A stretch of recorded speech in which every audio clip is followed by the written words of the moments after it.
Habari gani mwana michezo mwenzangu popote pale ulipo nchini Tanzania. Moja kati ya taarifa kubwa ambayo leo tumeamua kukuletea ili uweze kujua ni nini kinachoendelea kunako anga la michezo hapa Tanzania na nje ya mipaka ya Tanzania.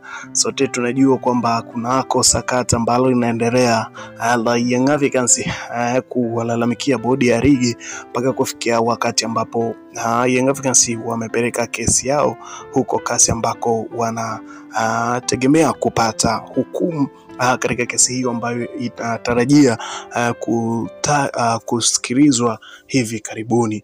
Bana, siku ya jana kunako iftari ambayo iliandaliwa na TFF katika kuwaasa wachezaji wa timu ya Taifa Stars katika kuelekea kwenda kuzisaka alama 3 za kuwafanya wafuzu hatua ya kombe la dunia.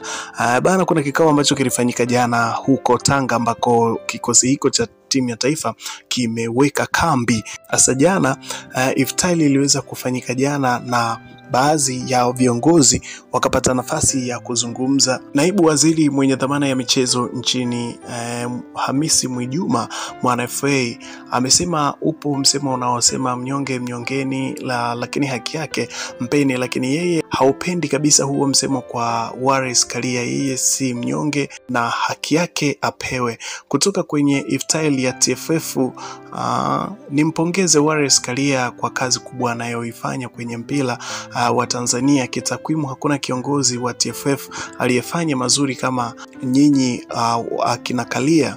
Mwana FA naibu waziri wa habari na utamaduni, sanaa na michezo aliweza kuzungumza hayo kuelekea kwa hiyo iftari ambayo aliweza kuzungumzia. Lakini Wallace Karia pia alipata muda wa kuongea, lakini katika ile interview ambayo alifanya na mazungumzo ambayo aliongea yeye ni kama bado yanaendelea kuleta sintofahamu na yamekuwa yakiacha maswali ya kujiuliza sana kwa wapenzi na mashabiki wa soka na wadau mbalimbali ambao wanafuatilia soka hapa Tanzania. Aliweza kuzungumza kwamba nitaongea na vyombo vya habari vya hapa Tanga ambao mtatusikiliza tofauti na vyombo vingine ambavyo vimekuwa bize na mambo yanayoendelea. Tuviacheni hivyo kama vilivyo, lakini sisi tutadili na vyombo vinavyotusikiliza vya hapa Tanga. Bana, hii hapo kauli imeleta sintofahamu sana katika vyombo vya habari, na hiyo kauli imeonekana kama anabagua hivi. Ni kauli ya ubaguzi kwa vyombo vya habari, kwa sababu vyombo vya habari ambavyo amevibagua ndio hivyo vyombo ambavyo vina zungumzia sakata la TFF, bodi ya ligi pamoja na Young Africans. Asa hapa Haji Sande Manala katika ukurasa wake wa Instagram aliweza kuandika, hizo media nyingine unazozisema zimechafuka ndizo hizo zinazotumika kuhamasisha football la nchi hii na ndizo zilizokutambulisha wewe kijamii.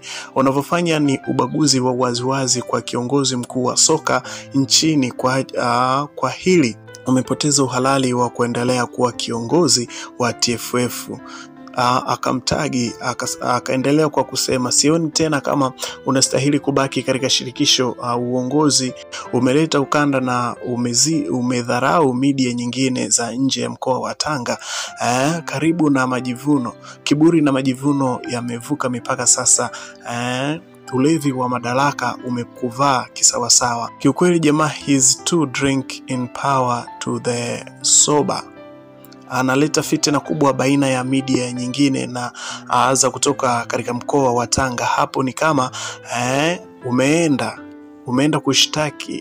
kuzishtaki hizo media nyingine, na hicho unachokifanya tulifanya utotoni. Unashtaki kisa unaambiwa tema tumchape. Akaweka emoji ya kucheka. Bora ungenyamaza kwa kipindi hiki kuliko kwenda kutafuta sympathy Tanga kwa kutumia watu wa kusifu hadi kwenye majukwaa ya iftari. Haikusaidia hata kidogo, kozi hata waliokuwa wanakuunga mkono washaiona sura yako halisi. Kwa sasa tupishe tu na makamu wako kaimu. Huo ulaisi hadi uchaguzi mwakani. Bana, haya yalikuwa ni mazungumzo ya Haji Manara mara baada ya Wallace Karia kutoa kauli ambayo kiukweli haikuwa nzuri katika vyombo vya habari kwa sababu tu ni kwamba havikuwepo na kwa sababu kwamba vimekuwa bize vikiongelea swala ambalo kwa sasa limekuwa likizua sura mpya siku hadi siku. Bana, hii sasa inakuwa ni kauli ya pili, inakuwa ni kauli ya tatu kwa President Wallace Karia toka alivyoanza kuzungumza na waandishi wa habari na kuzungumzia sakata hili ambalo kila siku limekuwa likizua sura mpya, na sakata ambalo lina ionyesha wazi kwamba TFF na bodi ya ligi wameingia katika kusakamwa kutosimamia kanuni na sheria zinazoiongoza ligi kuu Tanzania bara.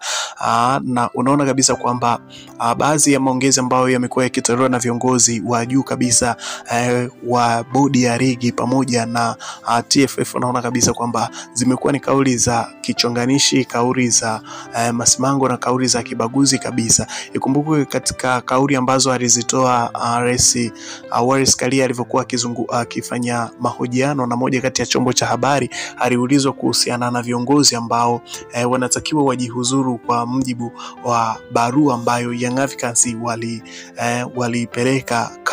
walipeleka katika bodi ya ligi.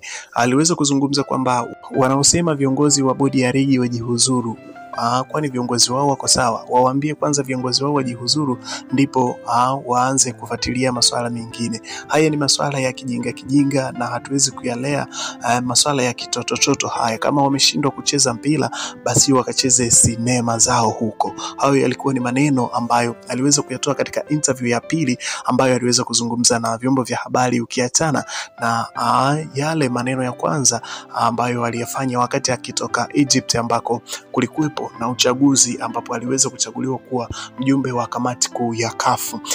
Na hii hapa sasa inakuwa ni mara ya tatu mfululizo akitoa kauli ambazo sio rafiki sana kwa wakati kama huu.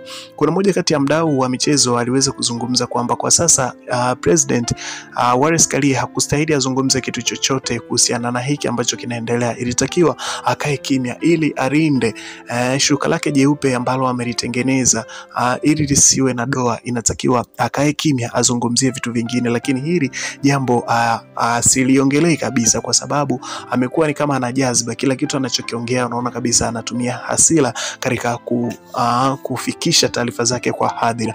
Unaona kabisa hata kwa taarifa ambayo aliitoa jana, watu na vyombo vingi vya habari wamekiposti hicho kipanda ambacho alikuwa anazungumzia kwamba ni bora tukaongea na vyombo vya habari vya hapa Tanga kuliko hivyo vyombo vingine vya nje ambavyo vimekuwa bize na mambo yao hayo yanayoendelea. Kwa hiyo tuviache tu vyombo hivyo, sisi tutadiri na vyombo vinavyotusikiliza vya hapa Tanga.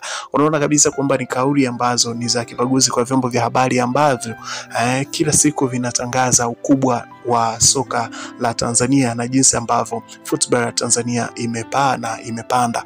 Bila vyombo vya habari hakuna chochote kinachoendelea katika soka hili la Tanzania. Ikumbuke kwamba hata Azam Media wenyewe wamekuja kuongeza nguvu katika kulitambulisha soka la Tanzania. Kwa hiyo president anavyozungumzia hivyo ni kama anavibagua vile. Taarifa zipo nyingi sana, endelea kubaki nasi ili uweze kujua ni nini kinachoendelea kunako anga la michezo hapa Tanzania na nje ya mipaka ya Tanzania. Langu jina ndio, tukutane katika update zingine. Bye bye.